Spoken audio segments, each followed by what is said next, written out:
So I'm going to try to explain this as if I were trying to explain it to like a 10, 11-year-old. And I think that way it'll make sense.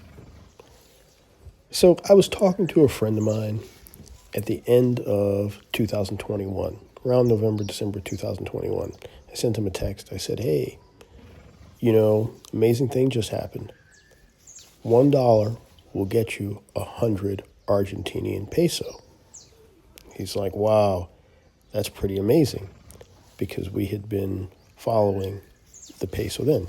Now this is 2021, around November, December. So now let's move 4 years forward. So we're now 2025. Now the shocking thing was $1 was getting you 100 peso. So how much peso is it getting you now?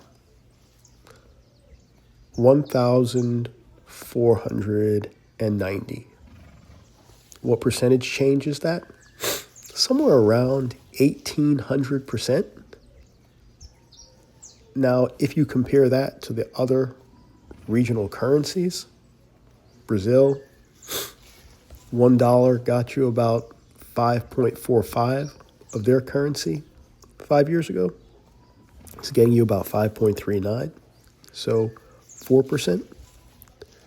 And Mexico, which I guess is the second largest economy in Latin America, $1 was getting you about 20 of their peso 5 years ago. And now it's getting you about 18, which is about 12% change to their benefit. But Argentina's 1,818. So you got to take a step back and ask yourself, would you loan this person money?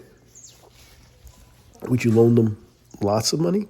So probably in the past 200 years, they've defaulted on international loans maybe 9 times, meaning they just haven't paid it back or haven't been able to repay back what they owed. They've had, I think, 20 bailouts from the IMF, the largest bailout in IMF history. Now, all these problems with the currency wouldn't necessarily being devalued wouldn't be a problem if stuff was denominated in Argentine peso, but it's not. So even though the value of your peso went within less than 5 years, devalued almost 2,000%,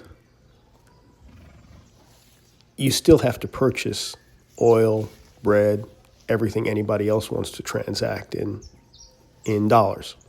As far as I'm aware, real estate in the country is priced in dollars, because how could you price it in peso? It'd be one of those situations where people are having to walk in with barrels of money to do any type of exchange. Now, I don't even think banks want to loan money to Argentina. I think they've debanked.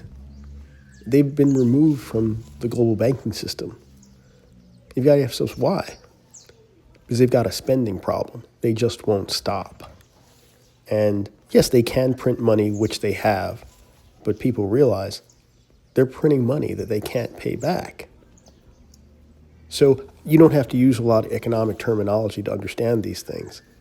If you walk into somebody's house and they hand you a piece of paper and you know that piece of paper is worthless because there's nothing backing it up, you going to do business with them? So the banks don't want to do business with them. They also don't want to pay back what they owe. So if they won't pay back what they owe, I'm going to, and they want to borrow money, and maybe somebody's kind of forcing me to loan them money. I'm going to want to collateralize that money just to make sure I'm getting it back. I want it to be backed up by some type of collateral. You go buy a home, not only do they theoretically do their due diligence and check that you can pay back for the home that you're purchasing, your home, the property, is securing that. So I want them to secure it with something. And What do they have to secure it with? Well, maybe I'll say, I want you to secure it with future tax revenues. But, and they had, because they're an agricultural powerhouse globally and in South America. So they had an export tax on soybean going to China. But then they probably did what the right thing to do with somebody in their position. They saw that China wasn't buying soybean from the United States. So they said, well, we'll remove our tax on soybean so that's an incentive for somebody to buy it. That's an incentive for our growers to sell it to them. Great. It hurts the country that's stuck with all the soybean that can't sell it for certain reasons to China. But the problem comes up of, I'm now going to them or their daddy to borrow the money that I need because I can't borrow it from anybody else. So you've got to find somebody who ain't that bright, who's going to be willing to loan somebody money in a stable currency so they can back up their unstable currency. And if they have a run on the bank, which they will have, which they always have, they'll be able to pay it because they've got something to back it up. Now, the really sad part of it is, I got this skinny cow behind me. No matter what I do, it's going to be a skinny cow. And somebody's going to loan those people with their skinny cow some money. And the sad part of it is, they don't even like the guy who owns the skinny cow, don't even like the guy that's going to loan him the money. Because the guy that's going to loan him the money is trying to make some money. The guy who owns that skinny ass cow is a socialist at heart. And that's just the way it is.